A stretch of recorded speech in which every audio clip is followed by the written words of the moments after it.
जय हिंद students, welcome back again. This is Divyanshu Pandey. हम सभी जानते हैं कि हरियाणा के मेवात के नूह में एक बड़ी हिंसा अभी अकर हुई है, जहां पर कई लोगों की जान और सैकड़ों लोग हताहत हुए हैं।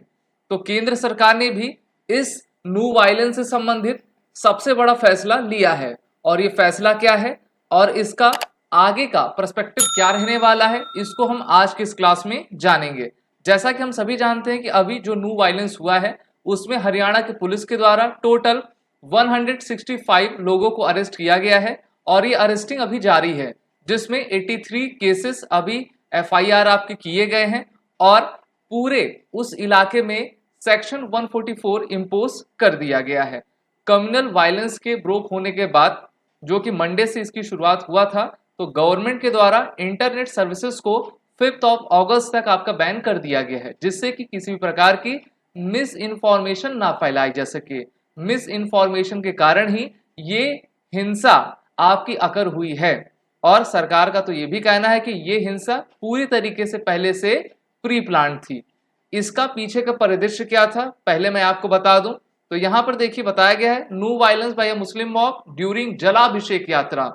तो हिंदुओं के द्वारा आपकी जलाभिषेक यात्रा ले जाई जा रही थी, वहां पर दूसरे पक्ष के द्वारा उस पर सुनियोजित हमला किया जाता है, जहां पर सबसे ज्यादा जान और माल का नुकसान होता है। ऑटोमेटिक वेपन से आपकी फायरिंग की जाती है, जिससे कि वहां पर स्थित एक मंदिर में जो है 3000 हिंदुओं को, जिसमें महिला छोटे बच्चे शामिल थे, उनको शरण लेनी पड़ती है। और हरियाणा पुलिस का जवान उन लोगों को बचाने में, जिनका नाम आप सभी जान रहे हो कि शहीद अभिषेक है, उनकी भी मृत्यु आपकी हुई है और भी कई हमारे हरियाणा पुलिस के जवान भी मारे गए हैं, लोगों की आपकी हत्या की गई है। यहां तक इतनी टेंस कंडीशन हो गई थी कि केंद्र सरकार को हेलीकॉप्टर्स भेजने पड़े थे। जी हाँ, वहां पर जो मंदिरों में 3000 लोग आपके फंसे हुए थे, उनको बचाने के लिए, रेस्क्यू करने के लिए आपके हेलीकॉप्टर्स भेजे गए। फिर पैरामिलिट्री फोर्सेस लगाई गई, क्योंकि पूरी तरफ से उस आपके टेम्पल को जो है, जो आतताई थे उनके द्वारा घेर लिया गया था, उनके द्वारा पत्थरबाजी और फायरिंग की जा रही थी। इस कारण से ये आपकी घटना काफी टेंस होती गई, दोनों तरफ से जो वायलेंस किया गया। लेकिन हम सभी जानते हैं कि शुरुआत किस तरफ से हुई थी। नो वायलेंस में चीफ मिनिस्टर मनोहर खट्टर के द्वारा कहा गया है कि कोई भी एक्यूज्ड आपका बख्शा नहीं जाएगा और जो भी डैमेज पब्लिक प्रॉपर्टी को किया गया है वो उन्हीं से आपका वसूला जाएगा। More than 100 people have been detain, और भी आपकी डिटेनिंग चल ही रही है। एफआईआर जो है लॉन्च हो रहे हैं जैसे जैसे उनको सबूत मिलते जा रहे हैं। और गवर्नमेंट ने यहां तक कहा है कि the government term the incident a well planned conspiracy. उनको पहले से पता था कि ये धार्मिक जलाभिषेक यात्रा निकाली जाएगी और इस पर हमको क्या करना है, हमला करना है। तो सुनियोजित था और उनकी संख्या भी ज्यादा अधिक थी। टोटल 55 एफआईआर आपके इसमें लॉन्च हुए हैं, जिसमें मिस इन्फॉर्मेशन को स्प्रेड करने के लिए आपके 10 एफआईआर आपके रजिस्टर किए गए हैं। जैसे एक व्यक्ति का नाम आ रहा था ना, मानेसर का, कि वो इस यात्रा में आपका शामिल हो जाएगा तो काफी वो होगा, जबकि ये पूरी तरीके से मिस मैलिफाइड इंफॉर्मेशन थी। अगर कोई शामिल हो भी रहा है तो किसी को ये अधिकार नहीं है कि कोई किसी के भी आपकी यात्रा में हिंसा करे। हिंसा हम सभी जानते हैं कि एक मानव समाज पर कलंक की तरह देखी जाती है, क्योंकि उसमें जो सभी का जान माल का नुकसान आपका होता रहता है। 165 लोगों को आपका अरेस्ट किया गया है और सबसे बड़ा विवाद अभी चीफ मिनिस्टर के बयान पर आपका देखा जा रहा है। मनोहर खट्टर के द्वारा कहा गया है कि हमारे पास सिर्फ 50-60 हजार पुलिस ही हैं, हरियाणा में 2 करोड़ से लोग आपके रहते हैं, तो उनकी सुरक्षा 60 हजार जवान नहीं कर सकते हैं। तो इसको लेकर जो है काफी विवाद हो रहा है इस बयान को लेकर। अगर आप नहीं कर सकते तो आप पुलिस फोर्स बढ़ाइए, या फिर आप एक तरीके से ये कहना चाह रहे हैं कि लोग अपनी सुरक्षा खुद से करें। अगर लोग अपनी सुरक्षा खुद से करेंगे तो उनको लॉ एंड ऑर्डर हाथ में लेना पड़ेगा। उसके बाद जो है फिर आप ये उम्मीद बिल्कुल ना करिए कि फिर सब जुडिशरी का सहारा लें, क्योंकि जब सुरक्षा इंसान को खुद से ही करनी है तो वो किसी भी हद तक जाकर आपका करेगा। इसकी काफी कड़ी निंदा करी जा रही है।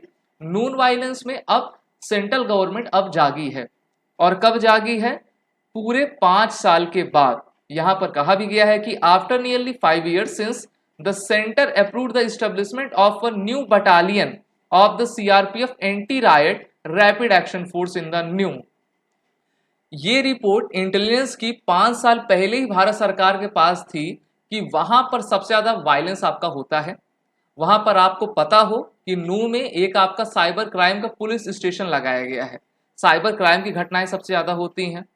स्मगलिंग, जिसमें तस्कर, जो पशुपालन आपका तस्कर होता है, वो घटनाएं होती हैं आपकी ना, वसूली, अपहरण, ये सब सब काफी देखे जाते हैं। तो केंद्र सरकार के पास पहले 5 साल पहले ही आपका गया हुआ था कि देखिए आपको एक रैपिड एक्शन फोर्स की यूनिट वहां पर लगानी है, क्योंकि वहां पर सिचुएशन काफी टेंस हमेशा से बनी रहती है। केंद्र सरकार 5 साल तक जो है इस पर ध्यान नहीं दी। जब हिंसा हुआ तब वो जागे। तो भारत में यही सबसे बड़ी दिक्कत होती है, जब कुछ घटना घटित हो जाती तब सब नींद से जागते हैं। अब नींद से जागे हैं तो वो अब रैपिड एक्शन फोर्स की यूनिट को वहां पर स्टैब्लिश करेंगे और हरियाणा गवर्नमेंट जो है उनको आपका लैंड देगी। लैंड 5 एकड़ से अधिक आपका लैंड दिया जाएगा, जिससे कि रैपिड एक्शन फोर्स वहां पर आपकी स्टैब्लिश्ड हो सके। तो सॉरी 50 एकड़ की इसमें लैंड आपकी इंद्री विलेज नू में आपका दिया जा रहा है। मेवात का इलाका देख पा रहे हो आप, हरियाणा का एक छोटा सा हम कह सकते हैं कि कस्बा है, लेकिन काफी यहाँ पर इलिटरेसी है। यहाँ पर जो बर्थ रेट है वो सबसे हाई है। जहां पर आपकी अशिक्षा होगी वहां पर बर्थ रेट हाई होगी, जहां पर अशिक्षा होगी वहां पर वायलेंस होगा।